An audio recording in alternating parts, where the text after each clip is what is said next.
नमस्कार, आप देख रहे हैं हॉर्नबिल टीवी और मैं हूं आपके साथ निशी भाटिया। बुलेटिन की शुरुआत करेंगे उत्तराखंड से आई कुछ खास खबरों के साथ। मुख्यमंत्री पुष्कर सिंह धामी ने water sports and adventure institute Tehri Garhwal में आयोजित 25वीं all India police water sport cluster championship का वर्चुअली शुभारंभ किया। इस मौके पर उन्होंने देश के तमाम राज्यों और केंद्र शासित प्रदेशों से आए पुलिस बलों के खिलाड़ियों और अधिकारियों के साथ खेल प्रेमियों का देवभूमि उत्तराखंड में स्वागत किया। उन्होंने कहा कि ये उत्तराखंड के लिए अत्यंत गौरव का विषय है। राज्य को पहली बार इस अहम राष्ट्रीय आयोजन की मेजबानी करने का अवसर प्राप्त हुआ है। मुख्यमंत्री ने Akhil Bharatiya police sports control board का आभार व्यक्त किया। उन्होंने कहा कि इस प्रकार के आयोजन न केवल खिलाड़ियों को अपनी प्रतिभा प्रदर्शित करने का मंच प्रदान करते हैं, बल्कि राज्य को ऐतिहासिक और साहसिक खेलों और पर्यटन के क्षेत्र में नई पहचान दिलाने में भी अहम भूमिका निभाते हैं। साथियों, आप सभी के कंधों पर देश की सुरक्षा, कानून व्यवस्था और जन विश्वास को बनाए रखने की अत्यंत महत्वपूर्ण जिम्मेदारी है। आपकी निष्ठा, समर्पण और कर्तव्य परायणता से समाज में शांति, सुरक्षा और विश्वास का वातावरण बनता है और हर नागरिक अपने आप को सुरक्षित महसूस करता है। इसलिए मेरा मानना है कि आप सभी का फिट रहना अत्यंत आवश्यक है, क्योंकि तभी आप अपने कर्तव्यों को सही ढंग से निर्वहन कर पाएंगे तथा प्रत्येक चुनौती का सामना पूरी क्षमता के साथ, पूरी सजगता के साथ और आत्मविश्वास के साथ कर पाएंगे। ये कैकिंग, कैनोइंग और रोइंग जैसे वाटर स्पोर्ट्स आपके लिए केवल खेलों की एक प्रतिस्पर्धा मात्र नहीं है, बल्कि आपके वास्तविक कर्तव्यों से सीधे जुड़ी हुई हैं। जल आपदा, बाढ़, नदी बचाओ अभियान और तटीय सुरक्षा जैसे संवेदनशील कार्यों में यह कौशल कई बार जीवन रक्षक साबित होते हैं और विपरीत परिस्थितियों में लोगों को बचाने में निर्णायक भूमिका निभाते हैं। जब हमारे पुलिसकर्मी, अर्धसैनिक बलों के जवान इन खेलों में उत्कृष्ट प्रदर्शन करते हैं, तो वो केवल पदक ही नहीं जीतते, बल्कि आपदा प्रबंधन और राहत कार्यों के क्षेत्र में भी अपनी क्षमता को प्रदर्शित करते हैं। साथियों, आदरणीय प्रधानमंत्री श्री नरेंद्र मोदी जी के नेतृत्व में देश में खेलो इंडिया और फिट इंडिया मूवमेंट जैसे अभियानों के माध्यम से देश में खेल संस्कृति को मजबूत करने के लिए निरंतर कार्य हो रहा है और उनके प्रयासों से आज देश भर में खेलों के प्रति एक नया उत्साह देखने को मिल रहा है। आदरणीय प्रधानमंत्री जी के मार्गदर्शन में हमारी सरकार उत्तराखंड में भी प्रदेश में खेलों को और बढ़ावा देने, खिलाड़ियों को बेहतर सुविधाएं उपलब्ध कराने के लिए निरंतर प्रयासरत है। इस दिशा में हमने 38वें राष्ट्रीय खेलों का सफल और भव्य आयोजन कर उत्तराखंड को केवल देवभूमि के साथ साथ खेल भूमि के रूप में भी एक नई पहचान दिलाने का प्रयास किया है। इन राष्ट्रीय खेलों में हमारे खिलाड़ियों ने 103 पदक जीतकर प्रदेश का गौरव बढ़ाया है और एक नया कीर्तिमान स्थापित किया है। इस दौरान कैकिंग और कैनोइंग जैसी प्रतियोगिताएं भी इसी टिहरी झील में आयोजित हुई थी। अभी हाल ही में यहाँ SIB चैंपियनशिप एवं अंतर्राष्ट्रीय एक्रो फेस्टिवल का भी भव्य आयोजन किया गया। इतना ही नहीं, अभी 2 दिन पहले, आज से 2 दिन पहले यानी परसों, पीछे जो बीत गया परसों, उसमें हमने ऋषिकेश में सी प्लेन उतारने का भी एक सफल ट्रायल भी किया है, जिससे भविष्य में वाटर स्पोर्ट्स और पर्यटन के क्षेत्र में नए द्वार खुलेंगे। आज उत्तराखंड खेल सुविधाओं के क्षेत्र में तेजी से आगे बढ़ रहा है। हमारे यहाँ आधुनिक स्पोर्ट्स इंफ्रास्ट्रक्चर विकसित हो रहा है। अब प्रदेश राष्ट्रीय ही नहीं बल्कि अंतर्राष्ट्रीय स्तर की खेल प्रतियोगिताओं के आयोजन का भी एक महत्वपूर्ण केंद्र बनता जा रहा है। साथियों, आज के अवसर पर मैं आप सभी का और अधिक समय नहीं लेना चाहता हूं, लेकिन इतना अवश्य कहना चाहता हूं कि आप सभी हमारे सुरक्षा बलों के, सभी ITBP के, सभी पुलिस के अधिकारी और जवान दिन रात समाज की सुरक्षा में डटे रहते हैं। ऐसे में खेलों से जुड़े रहना आपकी फिटनेस, सतर्कता, आत्मविश्वास को और अधिक मजबूत बनाता है। इसलिए मैं आप सभी से आग्रह करता हूं कि खेलों को अपने जीवन का नियमित हिस्सा बनाए रखें जिससे आप सभी अपने महत्वपूर्ण दायित्वों का निर्वहन और अधिक ऊर्जा के साथ और अधिक आत्मविश्वास और उत्साह के साथ कर सकें। साथियों, हमारी राज्य सरकार उत्तराखंड को देश का श्रेष्ठ राज्य बनाने के अपने विकल्प रहित संकल्प के साथ निरंतर कार्य कर रही है। मुझे पूरा विश्वास है कि इस प्रकार के आयोजन में आप सभी अधिकारियों, जवानों की सक्रिय सहभागिता और सहयोग से हमारे प्रयासों को और अधिक मजबूती मिलेगी। इसी विश्वास के साथ आप सभी को इस प्रतियोगिता के आयोजन की सफल आयोजन की शुभकामनाएं देते हुए मैं अपनी बात को समाप्त करता हूं और साथ ही मैं 25वें all India police water sports cluster के उद्घाटन की घोषणा भी करता हूं। बहुत बहुत धन्यवाद। उत्तराखंड में मुख्यमंत्री पुष्कर सिंह धामी ने गैस आपूर्ति को लेकर स्थिति स्पष्ट करते हुए कहा कि यह समस्या सिर्फ राज्य तक नहीं बल्कि देश तक सीमित नहीं है, बल्कि वैश्विक स्तर पर बनी हुई है। ऐसे समय पर सभी स्टेक होल्डर्स मिलकर वैकल्पिक व्यवस्थाओं पर काम कर रहे हैं, हर संभव समाधान अपनाया जा रहा है। उन्होंने कहा कि राज्य सरकार लगातार सभी विकल्पों पर काम करती नजर आ रही है और इसकी वजह से सप्लाई भी पर्याप्त रूप से की जा रही है। वहीं चारधाम यात्रा को लेकर मुख्यमंत्री ने कहा कि सरकार पूरी तरह से तैयार है और इस बार यात्रा को बेहतर और व्यवस्थित तरीके से संचालित किया जाएगा। गैस की किल्लत देखिए केवल हमारे राज्य की या हमारे देश की नहीं है, ये विश्वव्यापी है और इस समय में सभी लोगों को मिलजुल कर जो हमारे स्टेक होल्डर्स हैं, हम लोग उसके वैकल्पिक जितने साधन हो सकते हैं, जितने रास्ते हो सकते हैं, उन सभी को अपना रहे हैं, उन सब मार्गों पर चल रहे हैं। चारधाम यात्रा के लिए हम तैयार हैं पूरी तरह से और अच्छी चारधाम यात्रा होगी। आने वाले सभी श्रद्धालुओं का, तीर्थयात्रियों का हम स्वागत करेंगे। मुख्यमंत्री पुष्कर सिंह धामी ने सचिवालय में थराली, कर्णप्रयाग, केदारनाथ, रुद्रप्रयाग और देवप्रयाग विधानसभा क्षेत्र से जुड़ी योजनाओं की घोषणा की है।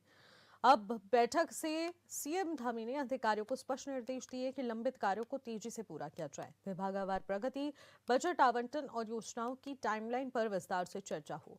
आपको बता दें कि मुख्यमंत्री ने खासतौर पर सड़क, पेयजल, स्वास्थ्य और पर्यटन से जुड़े कार्यों को प्राथमिकता के साथ जमीनी स्तर पर उतारने के निर्देश दिए।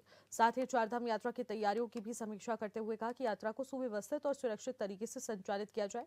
उन्होंने गैस आपूर्ति को लेकर भी अधिकारियों को निर्देशित किया और कहा कि सभी विभागों के समन्वय और सहयोग से ही चारधाम यात्रा का सफल संचालन सुनिश्चित किया जा सकता है।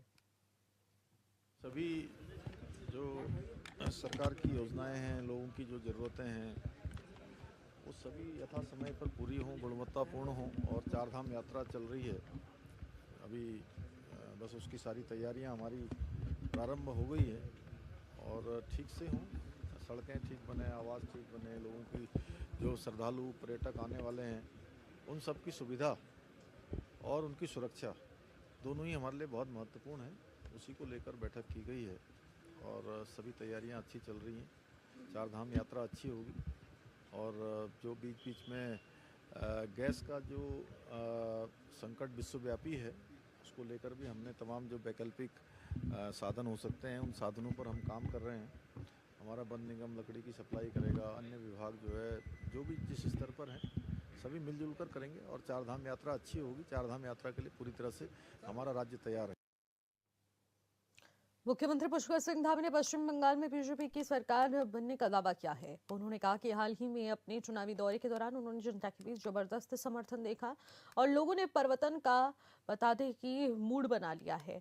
और मुख्यमंत्री ने कहा कि देश भर में जहां जहां चुनाव हो रहे हैं वहां डबल इंजन की सरकार को प्राथमिकता दी जा रही है। पश्चिम बंगाल की जनता भी अब सिंडिकेट राज, भय और भ्रष्टाचार से मुक्ति चाहती है। उन्होंने कहा कि इस बार राज्य में बड़ा बदलाव देखने को मिलेगा और बीजेपी स्पष्ट रूप से बहुमत के साथ सरकार बनाएगी। लोगों में इस बार पूरी तरह से परिवर्तन की लहर है और लोग वहाँ की सरकार को बदलना चाहते हैं। टीएमसी की सरकार ने वहाँ पर पूरी तरह से एक सिंडिकेट की तरह काम किया है, भय और डर का माहौल पैदा किया है। वहाँ पर लोगों के अंदर घोर निराशा है। लोग वहाँ पर डबल इंजन की सरकार बनाना चाहते हैं। प्रधानमंत्री आदरणीय मोदी जी के नेतृत्व में जिस प्रकार जहाँ भी जिन राज्यों में भी चुनाव हो रहे हैं डबल इंजन लोग लगा रहे हैं, डबल इंजन की सरकार बन रही है, एनडीए भाजपा की सरकार बन रही है। बंगाल में भी इस बार डबल इंजन की सरकार बनेगी, भारतीय जनता पार्टी की सरकार बनेगी। प्रधानमंत्री नरेंद्र मोदी का 14 अप्रैल को उत्तराखंड दौरा प्रस्तावित है। जानकारी के मुताबिक इस दौरे के दौरान प्रधानमंत्री मोदी देहरादून नई दिल्ली एलिवेटेड एक्सप्रेसवे के साथ अन्य विकास परियोजनाओं का लोकार्पण और शिलान्यास करेंगे। प्रधानमंत्री मोदी के दौरे को लेकर शासन और पुलिस प्रशासन तैयारियों में जुटा है। वहीं देहरादून के एसएसपी प्रमिंदर सिंह डोभाल ने बताया कि प्रधानमंत्री के दौरे को लेकर पुलिस सभी तैयारियों में जुटी है। ड्यूटी के क्रम को निर्धारित किया गया है। वहीं ट्रैफिक प्लान भी तैयार हो चुका है। सभी व्यवस्थाएं चाक चौबंद की जा रही है और जल्द ही इसको पूरी तरह से मूर्त रूप दिया जाएगा। माननीय प्रधानमंत्री जी की दौरे को लेके जनपद पुलिस लगातार अपनी तैयारियों में मूर्त रूप देने के लिए पूरी तरीके से लगी हुई है, जिसमें जो ड्यूटी का जो लगाया जाना, ड्यूटी के साथ साथ जो हमारे अन्य जो कार्रवाई है, कॉम्बिंग की अन्य कार्रवाई पर लगातार हम लोग कर रहे हैं। ट्रैफिक का जो मैनेजमेंट है, ट्रैफिक डाइवर्जन प्लान, वो भी हमारी ओर से बनाए जा रहे हैं ताकि जो भी आगामी पीएम विजिट के समय जो आने वाली जो चुनौतियां हैं, खासकर वो ट्रैफिक से रिलेटेड हो या फिर भीड़ नियंत्रण से रिलेटेड हो, उसको हम गंभीरता से और पूरी ताकत से उसको कर सकें। इसके लिए हमारी तैयारियां लगभग पूर्णता की ओर है और इसको जल्दी ही जो हमारी जो ड्यूटियों का जो असाइनमेंट है वो जल्दी पूरा कर लिया जाएगा।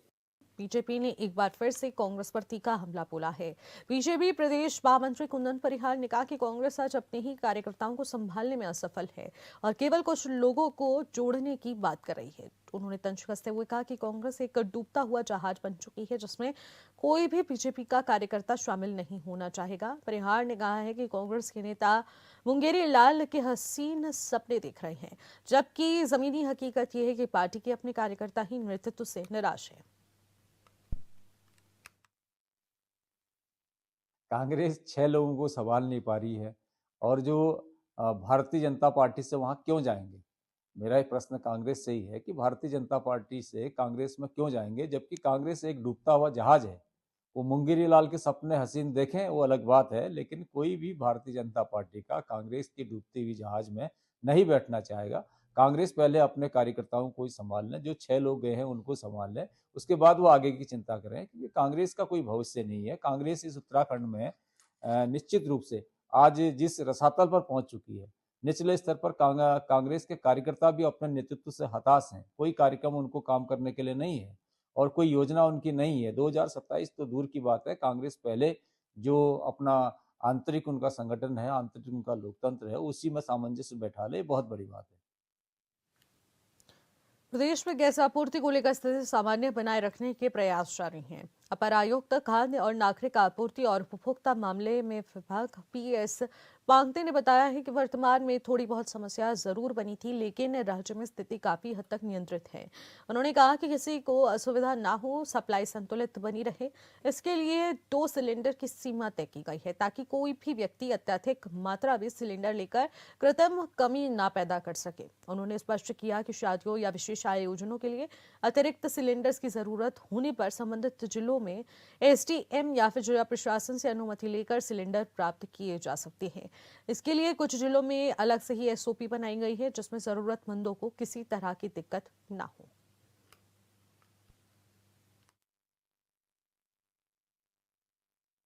देखिए, ये तो मानना पड़ेगा कि थोड़ी सी जो स्थिति अभी खराब है, जो कहा जा रहा है, लेकिन हमारे राज्य में काफ़ी हद तक कहेंगे वो है, नॉर्मल है। और इसको थोड़ा सा सीमित करने के लिए सभी को, किसी को असुविधा न हो, इसलिए 2 सिलेंडर का वो किया गया है। क्योंकि शादियां हैं, मान लीजिए कोई इस तरह की स्थितियां बनी, एक साथ 15 और 20 सिलेंडर तो किया जाना संभव नहीं हो पाया था, तो एक उसको व्यवस्थित करने के लिए 2 सिलेंडर का किया गया है। उसके लिए एसओपी जारी कर दी, कभी भी कर लें। उसके लिए तो देखिए कुछ जिलों ने अपनी एसओपीज भी अलग से बनाई है, लेकिन उसके लिए ऐसी कोई स्थिति नहीं है। अगर शादी के लिए है तो तत्काल अपना एक लेटर डीएम साहब के पास में, डीएसओ के पास में या संबंधित एसडीएम के पास में दिया जा सकता है और वहाँ से उनके लिए ऑर्डर मिलेगा। उत्तराखंड में मौसम विभाग ने 11 अप्रैल तक अलर्ट जारी कर दिया है, जिसके तहत पहाड़ी और मैदानी दोनों क्षेत्रों में असर देखने को मिलेगा। अगले 24 घंटे में हल्की से मध्यम बारिश की संभावना जताई गई है, तो वहीं 7 और 8 अप्रैल से सक्रिय हो रहे पश्चिमी विक्षोभ के चलते मौसम और बिगड़ सकता है। इस दौरान ओलावृष्टि, तेज हवाएं और बिजली गिरने का खतरा बना रहेगा। उत्तरकाशी, चमोली, रुद्रप्रयाग और पिथौरागढ़ जिलों में 3300 मीटर से ज्यादा ऊंचाई वाले इलाकों में बर्फबारी की संभावना है। मौसम विभाग ने अगले 24 घंटे के लिए येलो अलर्ट और 8 से 9 अप्रैल के लिए ऑरेंज अलर्ट जारी किया है। तापमान में 3 से 5 डिग्री की गिरावट आने के चलते लोगों को गर्मी से राहत मिलेगी।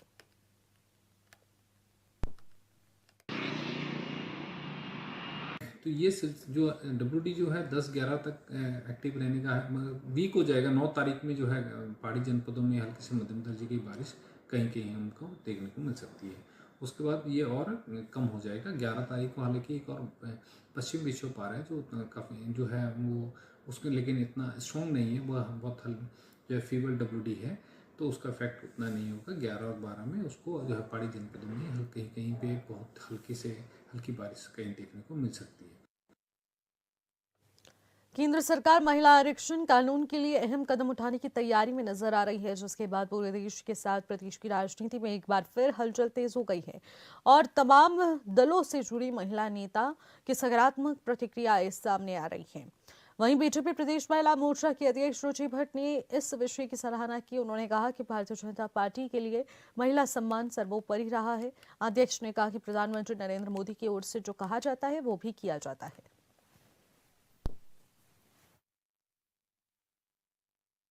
हम तो बहुत बहुत बधाई देते हैं, धन्यवाद देना चाहते हैं अपने माननीय प्रधानमंत्री जी को, जो उन्होंने कहा वो करके दिखाया। अब ये देखिए, महिला सम्मान भारतीय जनता पार्टी के लिए एक विशेष उनका योगदान रहा है और उन्होंने बहनों को, क्योंकि वो कहते हैं हमेशा कि आज मैं प्रधानमंत्री हूँ तो अपनी बहनों की वजह से हूँ, तो उन्होंने एक स्नेह और एक तोहफे के रूप में सभी बहनों को ये अपना गिफ्ट दिया है। और मैं माननीय प्रधानमंत्री जी का सारी महिलाओं की तरफ से, महिला मोर्चा उत्तराखंड ही नहीं, मुझे लगता है पूरे राष्ट्र की महिलाओं की तरफ से बहुत बहुत नमन और बहुत बहुत धन्यवाद करना चाहती हूँ। उत्तराखंड में बिजली चमकने के साथ ही ओलावृष्टि और 50 किलोमीटर प्रति घंटे की रफ्तार से तेज तूफान चलने का येलो अलर्ट मौसम विभाग की ओर से जारी किया गया है। सुबह से बारिश के चलते मौसम में ठंडक आ गई है। पहाड़ों से लेकर मैदान तक बदले मौसम ने लोगों को चौंका कर रख दिया है। वहीं केदारनाथ और यमुनोत्री धाम में बर्फबारी का सिलसिला जारी है। उत्तराखंड में मौसम का मिजाज बिगड़ा हुआ है। पश्चिम विक्षोभ के सक्रिय होने से उत्तराखंड के तमाम जिलों में बारिश का कहर जारी है।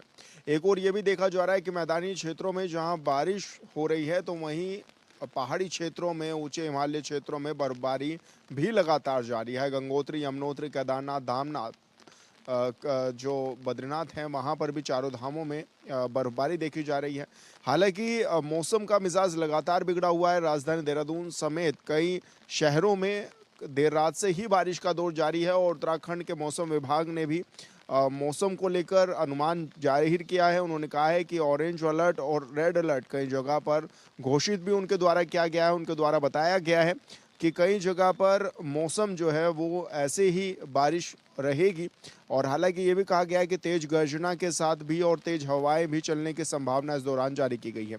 लोगों से अपील इस दौरान की जा रही है कि घरों से बाहर जब निकले तो सतर्कता के साथ निकले, अपना ध्यान रखें, ख्याल रखें। हॉर्नबिल टीवी के लिए देहरादून से विशाल गर्ग।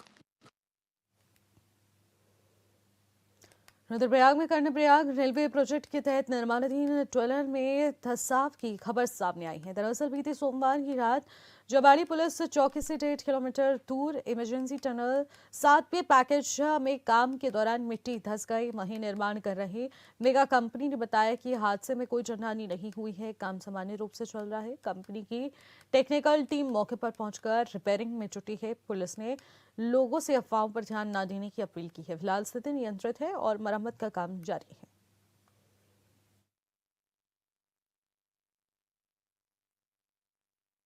दिनांक 6/4/2026 को रात लगभग 11:30 बजे कर्णप्रयाग रेलवे प्रोजेक्ट जनपद रुद्रप्रयाग में स्थित जवाड़ी चौकी से लगभग 1.5 किलोमीटर के पास में एक 7B पैकेज की एक इमरजेंसी टनल का कार्य चल रहा था, जिसमें मिट्टी पानी के रिसाव होने के कारण मिट्टी का धंसाव हो गया था। मेगा कंपनी के जनसंपर्क अधिकारी श्री महेश भट्ट द्वारा बताया गया कि इस मिट्टी के धंसाव में किसी भी प्रकार की कोई जनहानि नहीं हुई है और यहाँ पे कार्य सुचारू रूप से चल रहा है।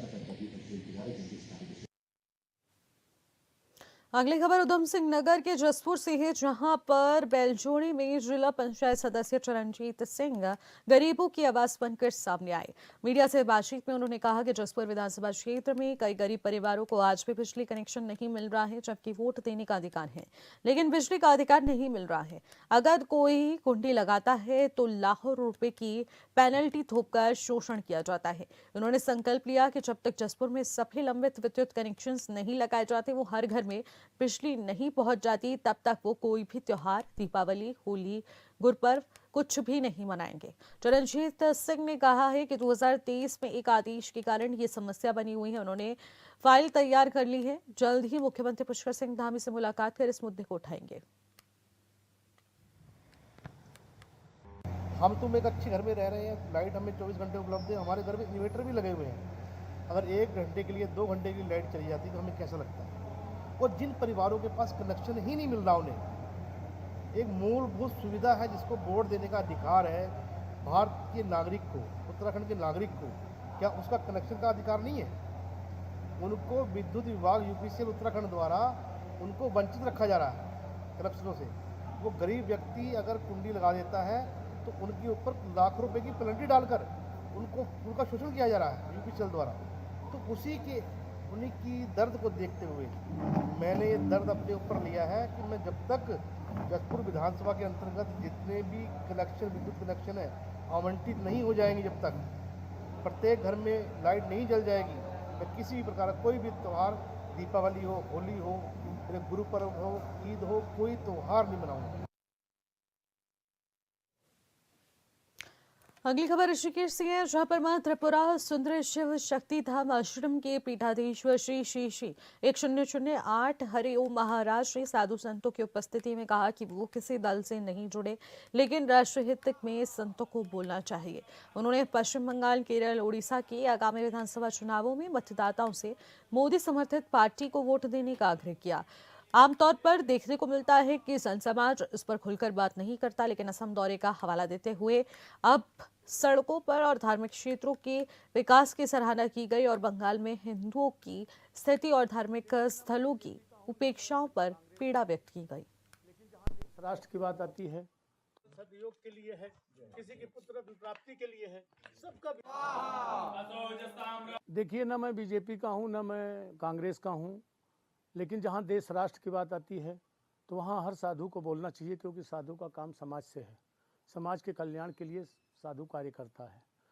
और आज के कुछ दिन पहले हम आसाम गए। आसाम में बहुत सारी सड़कें थीं जो बिल्कुल बनी हुई नहीं थीं, और धार्मिक क्षेत्र देख लीजिए, उनका खुद का विकास देख लीजिए। तो मैं देखते हुए गया, आसाम हो, चाहे त्रिपुरा हो, चाहे मेघालय हो, चाहे मिजोरम हो, बंगाल आप देख ही रहे हैं, वहाँ तो बहुत ज़्यादा पीड़ा है, हिंदुओं के साथ बहुत दुर्व्यवहार किया जा रहा है। तो आपको एक योग संयोग से राष्ट्र देवता के रूप में एक अच्छा प्रधानमंत्री महापुरुष मिला हुआ है, तो यदि आप उनके नेतृत्व में सरकार बनाते हैं तो निश्चित रूप से आप अपना विकास करेंगे। ऋषिकेश में आगामी चारधाम यात्रा को देखते हुए नगर निगम की ओर से स्वच्छता सप्ताह कार्यक्रम का आयोजन किया गया, जहां पहले दिन सफाई निरीक्षक के नेतृत्व में 4 टीमों का गठन किया गया और चंद्रभागा पुलिस से आईजीपीटी बता दें कि इंद्रमणि, बडोनी चौक समेत कई मुख्य स्थान पर सफाई अभियान चलाया गया। नगर आयुक्त गोपाल राम बिनवाल ने बताया कि स्वच्छता अभियान 7 अप्रैल से 13 अप्रैल तक चलाया जाएगा।